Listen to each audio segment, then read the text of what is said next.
شکریہ جناب اسپیکر. کل اسمبلی کے اندر ایک واقعہ پیش آیا کہ ہماری سینئر منسٹر مریم اورنگزیب صاحب نے مجھے کہا کہ آپ کے حلقے اور تحصیل احمد پور سیال کے لیے فنڈ رکھے ہوئے ہیں تو آپ مجھ سے وعدہ کریں.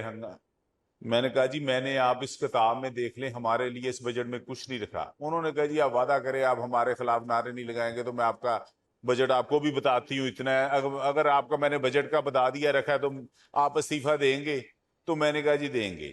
تو سر میں نے اپنے ہر جگہ سے وہ چیک کروا لیا ہے، تو پی این ڈی سے بھی ہر جگہ سے بھی میں نے کافی جو ہے اس کے لیے کوئی طریقے دیکھیں، لیکن سر میں ہماری تحصیل احمد پور سیال کے لیے 1000 روپیہ بھی نہیں رکھا گیا، اور اگر وہ مجھے دکھا دیں تو میں استعفیٰ دینے کے لیے تیار ہوں. سر اس میں کوئی پیسہ نہیں رکھا گیا. رانا صاحب آپ کے استعفے کی ضرورت نہیں ہے، آپ اپنے حلقے کی نمائندگی کریں. جو مسئلہ تھا وہ سینئر منسٹر چیف منسٹر صاحبہ کے علم میں آ گیا، تو اس کا انشاءاللہ اچھا حل نکال دیں گے. آپ تشریف رکھیں. شیخ امتیاز صاحب. جی رانا صاحب. گزارش ہے کہ ایک فاضل رکن پر ایک بات کہی گئی ہے کہ اگر یہ ثابت ہو جائے وہاں رکھے ہیں تو ان کا استعفیٰ دیں گے. وہ استعفے کے لیے تیار تھا. آپ سینئر منسٹر کا یہ بیان دینا بڑا ہی غیر پارلیمانی ہے. اور کسی کو ہے نا، یہ تو الیکٹ ہو کے ہے، یہ سلیکٹ ہو کے نہیں ہے، یہ الیکٹ ہو کے ہے. اس کو یہ بات کرنی مناسب نہیں ہے. آپ لوگوں کی اس طرح کھڑے ہو گئے، ایک سال میں ایک دفعہ آنا، دل آزاری کر کے چلے جانا ہے.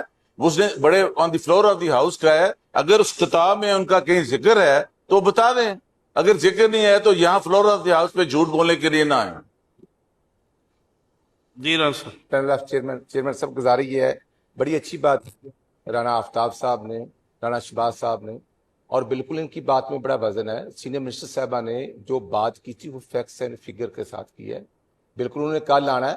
ہم ان کو پروف دیں گے کہ احمد پور شرقیہ جو تحصیل ہے ان کی، احمد پور سیال، سیال جو فرمایا ہے رانا شہباز صاحب نے کہ اگر وہاں انفراسٹرکچر میں، روڈ سیکٹر میں پیسہ نہیں ہے، بلڈنگ سیکٹر میں پیسہ نہیں ہے، وہاں پر کوئی B H U upgrade نہیں ہوا، اور جو بھی ہمارے پاس اپ ڈیٹ ہوگا ہم انشاءاللہ ان کی خدمت میں پیش کریں گے. اور اگر ان کی بات جو یہ فرما رہے ہیں تو ہم انشاءاللہ ان کا پوائنٹ آف ویو آ گیا، ان کے جو عوام ہے وہ ان سے توقعات رکھتی ہے. ہم کوشش کریں گے کہ رانا شہباز صاحب کے حلقے کو فنڈ دیے جائیں انشاءاللہ. میں یہ گزارش کرنی تھی. میں رانا ارشد صاحب کا شکر گزار ہوں. اس میں مسئلہ ہے کہ وہاں پر 2025 بڑا سیلاب آیا تھا سر، وہ بھی سارا جو کٹ ویسے ہی پڑے ہیں. سیلاب کی وجہ سے وہاں پر تباہی ہوئی تھی تحصیل کے اندر. سر ابھی تک 1 روپیہ نہیں سر کسی، یعنی کہ ایجوکیشن، ہیلتھ، روڈ سیکٹر، جتنے بھی ان کے محکمے، کسی میں 1000 روپیہ بھی نہیں رکھا اس تحصیل کے لیے. سر یہ ہم کہتے ہیں کہ اریگیشن والوں کو کہہ کر کو ہمارے جو لوگوں کے جانوں کا مسئلہ بنا ہوا ہے، وہاں کی 5 لاکھ آبادی ہے. پہلے بھی وہاں پر پانی آ گیا تھا. اسسٹنٹ کمشنر کے گھر میں 9 فٹ پانی تھا جو ہماری حفاظت کے لیے بھیجا تھا. تو سر اس بجٹ میں ہمارے لیے کچھ نہیں ہے. وزیر صاحبہ نے کہا تھا مریم اورنگزیب صاحب نے کہ آپ استعفیٰ دیں گے اگر میں نے کچھ دکھا دیا. تو سر میں اب اس لیے آیا ہوں، تو مجھے ان سے کہیں کہ کچھ دکھا دیں یا اس تحصیل کے لیے کچھ رکھیں لازمی.